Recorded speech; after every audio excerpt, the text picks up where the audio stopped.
नमस्कार, डेली 24 भारत देख रहे हैं आप। मैं हूं आपके साथ सुरभि राजपूत। हमारी खास पेशकश में आप सभी का स्वागत है।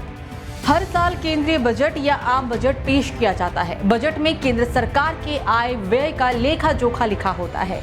भारतीय संविधान के अनुच्छेद 112 में बजट के लिए प्रावधान किया गया है। संविधान के प्रावधान के मुताबिक केंद्रीय वित्त मंत्री को हर वित्त वर्ष के लिए आम बजट पेश करना होता है। बजट पेश करना ही नहीं बल्कि उसे सही समय पर पास करना भी जरूरी है। अगर बजट संसद में पास नहीं होता है तो ये सरकार के लिए संकट भरा हो सकता है। ये तो रही बजट की बात, लेकिन अब चलिए काम की बात करते हैं। पीएम मोदी के तीसरे कार्यकाल का पहला बजट पेश होने वाला है। वित्त मंत्री निर्मला सीतारमण मंगलवार को ये बजट पेश करेंगी। बीते साल अप्रैल 2023 से मार्च 2024 तक भारतीय अर्थव्यवस्था 8.2% की दर से बढ़ी है, लेकिन निजी उपयोग खर्च में बहुत कम 4% की बढ़ोतरी हुई है। आम बजट में क्या क्या मिलने वाला है, कैसा बजट होगा, क्या इस बार इनकम टैक्स से छूट मिलेगी, बीते 5 सालों में कितनी नौकरियां मिली, ये जानने के लिए वीडियो को अंत तक देखते रहिए। बजट को लेकर सैलरीड क्लास से लेकर सीनियर सिटीजन, बिजनेस क्लास, छात्र आदि सभी को बेहद उम्मीदें हैं। युवाओं को उम्मीद है कि सरकार के ऐलान से देश के रोजगार के अवसर बढ़ेंगे और नई नौकरियों का ज्यादा से ज्यादा सृजन होगा। इस बजट की खास बात यह है कि वित्त मंत्री निर्मला सीतारमण का ये 7वां बजट है। इस बजट को पेश करने के साथ ही वो कोई रिकॉर्ड्स अपने नाम कर लेगी।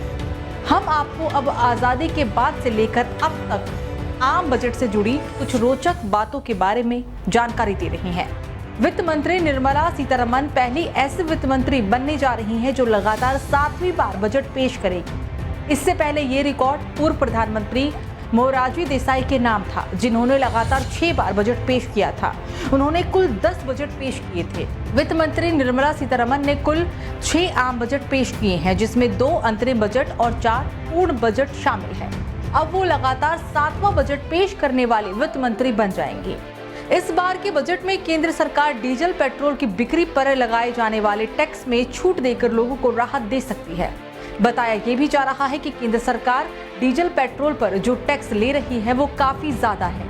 केंद्र सरकार डीजल पर 18% टैक्स लेती है। इन टैक्स में कटौती करके सरकार लोगों के हाथों में ज्यादा पैसा दे सकती है। खुदरा महंगाई दर इस साल जून में 5.1% था।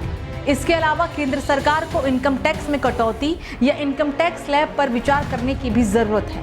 अगर लोग औसतन कम इनकम टैक्स जमा करेंगे तो वो ज्यादा खर्च भी कर सकेंगे। बीते 5 साल के अंदर मिली नौकरियों की बात की जाए तो आरबीआई की ओर से हाल ही में जारी आंकड़ों के मुताबिक साल 2019-20 से 2023-24 के आखिर तक करीब 10.09 करोड़ नौकरियां मिली और इसमें 4.3 करोड़ नौकरियां महामारी के दौरान साल 2020-21 और 21-22 के बीच पैदा हुई हैं। अब पूरी जानकारी बजट पेश होने के बाद ही मिलेगी कि किसको क्या मिलेगा। देश दुनिया की तमाम खबरों के लिए आप हमारे साथ बने रहिए और देखते रहिए डेली 24 भारत। नमस्कार।